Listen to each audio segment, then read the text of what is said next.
अल्हम्दुलिल्लाह अल्हम्दुलिल्लाह वकफ़ा वसलामुन अला इबादिहिल्लज़ीना इस्तफ़ा अम्मा बाद फ़अऊज़ु बिल्लाहि मिनश्शैतानिर रजीम बिस्मिल्लाहिर रहमानिर रहीम रब्बि इश्रह ली सदरी व यस्सिर ली अमरी वहलुल उक़दतम मिन लिसानी यफ़क़हू क़ौली सदक़ल्लाहुल अज़ीम।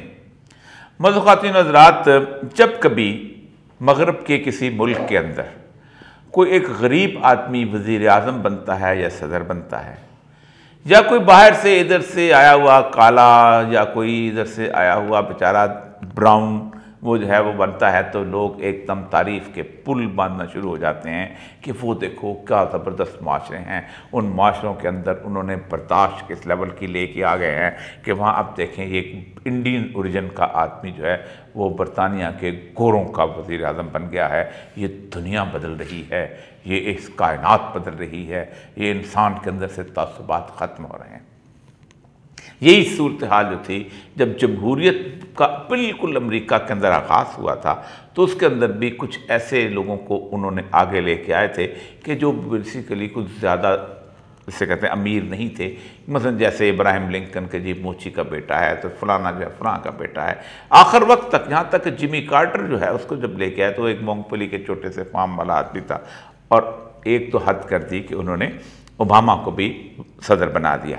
एक बहुत मशहूर नावल था ऑल द प्रेसिडेंट्स मैन, उस ख्वाब देखा जाता था कि एक काला जो है वो अमेरिका का सदर बन गया। क्या ये वाकई सदर बने हैं कि नहीं हैं? मुझे कायद-ए-आज़म की एक बात याद आती है। कांग्रेस ने मुसलमानों की नुमाइंदगी के लिए अबुल कलाम आज़ाद को रखा होता था और वो सदर भी रहे थे कांग्रेस के। तो कायद-ए-आज़म कहते थे ये शो बॉय है, यानी ये मुसलमानों को धोखा देने के लिए एक अलामत के तौर पर इसको रखा गया है। इसके वहाँ आने से मुसलमानों को नुकसान ज़्यादा होगा और मुसलमानों का मफाद ज़्यादा कमज़ोर हो जाएगा। जमहूरियत बुनियादी तौर पर एक निज़ाम ही ऐसा है कि जिस निज़ाम की पीछे बहुत बड़ी कॉरपोरेट कल्चर है। जो इकबाल कहता है हमने खुद शाही को पहनाया है जमहूरी लिबास, जब कभी आदम हुआ है खुद शनास व खुद निगर। यानी एक ज़माना होता था कि बाबर बादशाह आता था या अकबर बादशाह आता था या सिकंदर आता था या कोई और आता था, तो किसी मुल्क के इलाके को फ़तह करने लगता था, तो जो लोग उसका साथ देते थे, जो उसको 5,000 10,000 फ़ौज देते थे, सिपाही देते थे, खाना देते थे, पैसे देते थे और आगे फ़तह करने के लिए मदद देते थे, तो वो उनको वहाँ गवर्नर लगा दिया करता था और वो ख़ुद भी उस तरह फ़ौज के साथ काबू होकर उस वहाँ पर अपना इक़्तिदार कायम करता था और उन तबकों को उस इसे कहते हैं इक़्तिदार हासिल हो जाता था बादशाह के साथ साथ। लेकिन अब चूँकि इंसान जो थे वो बदल गए थे, अब वो कत्लो गारत वाली सूरत हाल नहीं रह गई थी। अब अलेक्जेंडर वाली बात नहीं थी कि आप उठें और पूरी दुनिया को फतह करना शुरू हो जाएं। अब वहाँ वो हनीबाल भी नहीं था और बहुत सारे लोग नहीं थे उस तरह के जो फातहीन जो निकल आए और उसके बाद दुनिया फतह करते हुए चले जाए और लोग उनकी तलवारों के सामने सरनगू और सरेंडर हो जाए। अब वो कहता है खुद शनास व खुद निगर। अब उन्होंने कहा ऐसा निज़ाम होना चाहिए कि जिसमें हम लोगों के ऊपर पस पर्दा रहकर हुकूमत करें और हम उसके ऊपर गालिब हो जाएं।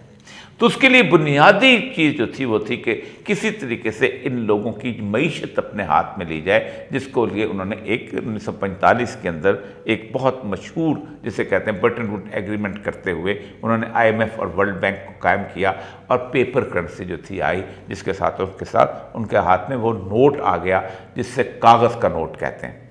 आप देखें अमेरिका का जो कर्जा है वो पूरी दुनिया में सबसे ज़्यादा है, लेकिन ये अमेरिका का कर्जा अमेरिका को नुकसान क्यों नहीं देता? वजह यह है कि अमेरिका का कर्जा जो है अमेरिकी डॉलर के अंदर है, वो जब चाहेंगे डॉलर छाप देंगे। लेकिन पाकिस्तान जैसे मुल्क का कर्जा भी अमेरिकी डॉलर के अंदर है। मैं अमेरिकी डॉलर ख़रीदने के लिए अपने चावल बेचता हूँ, मैं अमेरिकी डॉलर ख़रीदने के लिए अपनी कपास बेचता हूँ, मैं अमेरिकी डॉलर ख़रीदने के लिए अपने मजदूरों की मेहनत बेचता हूँ।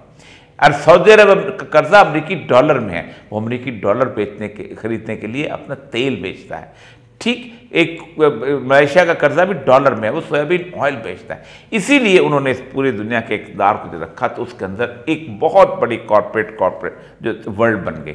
उसकी कॉरपोरेट वर्ल्ड की 45,000 कंपनियां हैं, जिनमें से अक्सरियत जो है वो अमेरिका के अंदर है या यूरोप के कुछ मुल्कों के अंदर। इन लोगों ने एक फ़ंड बनाया कि किस फ़ंड के तहत हम अपनी एक जमहूरी निज़ाम को कायम करेंगे। इसको कॉक्सिस कहते हैं। मसलन आपने सोच लिया कि हम एक बंदे को वज़ीर आज़म बनाना चाहते हैं, ओबामा को वज़ीर आज़म बनाना चाहते हैं, ताकि पता चले कि हम तो बड़े ज़बरदस्त किस्म के लोग हैं। तो आपने ओबामा को कहा कि हम आपको $8 बिलियन दे थे, वो $8 बिलियन ली, उसने कंपेन चलाई, आपने बाकी चीज़ किया, मीडिया आपको साथ हुआ, ओबामा साहब आ गए। लेकिन ओबामा से कहा, ख़बरदार, तुम हमारे पैसे से बने हो, हमारे एजेंडे पे काम करोगे। तो ओबामा कालों के लिए उतना ही बुरा साबित हुआ जितना कोई और मुतस्सब सदर हो सकता था। एक रिफॉर्म नहीं कर सका अपने इलाके का।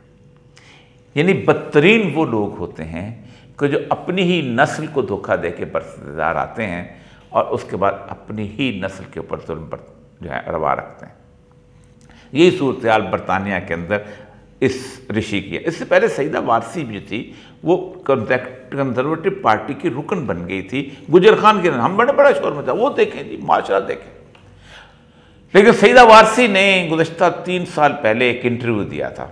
उसने कहा, मैं मेरी माँ और मेरा बाप, हम बच्चे होते थे जब ये दोनों जैसे ये इंग्लैंड में आ गए थे, तो मेरी माँ ने मेरे बाप से कहा कि हमें एक गुजर खान में घर अच्छा सा बनाना चाहिए कि कल को हम जब वापस जाएंगे तो फिर उसके बाद हमें कोई ठिकाना होना चाहिए।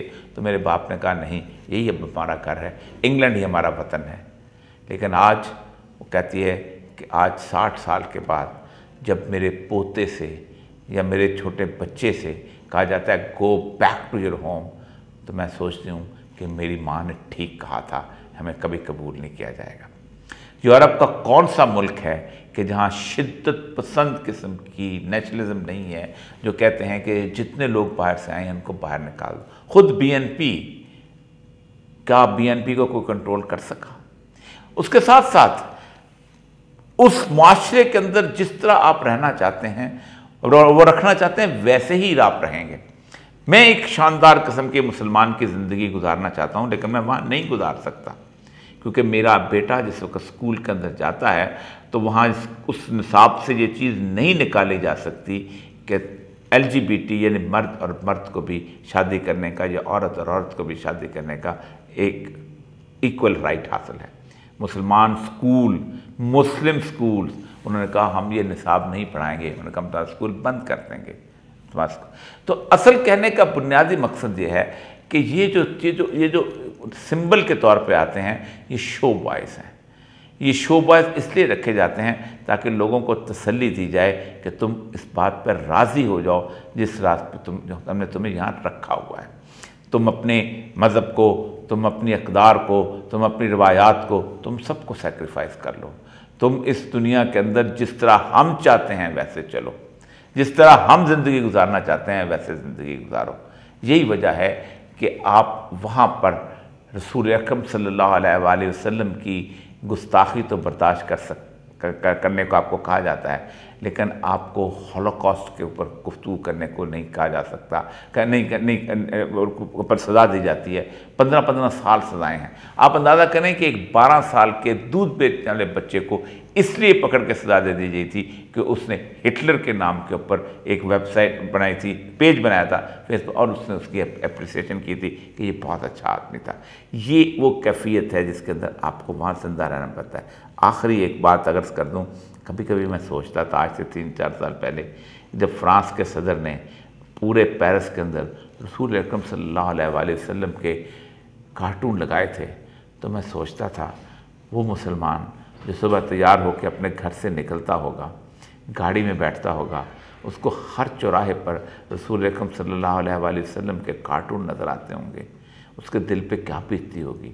वो पूरा दिन दफ्तर में रहता होगा, नौकरी ख़त्म करने के बाद वापस लौटता होगा तो फिर वही कार्टून होते होंगे, उसकी रात कैसे गुजरती होगी।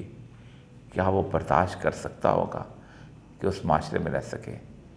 यही वजह है कि ऐसी बर्दाश्त की सूरत कोई छोड़ के नहीं निकला, ना लंदन छोड़ के निकला, ना पेरिस छोड़ के निकला, ना कोई और जगह।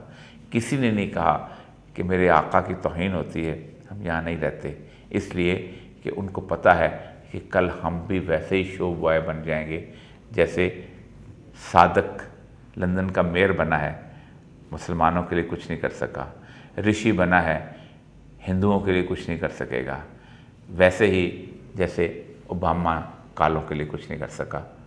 वाखिर दावाना अल्हम्दुलिल्लाह रब्बिल आलमीन।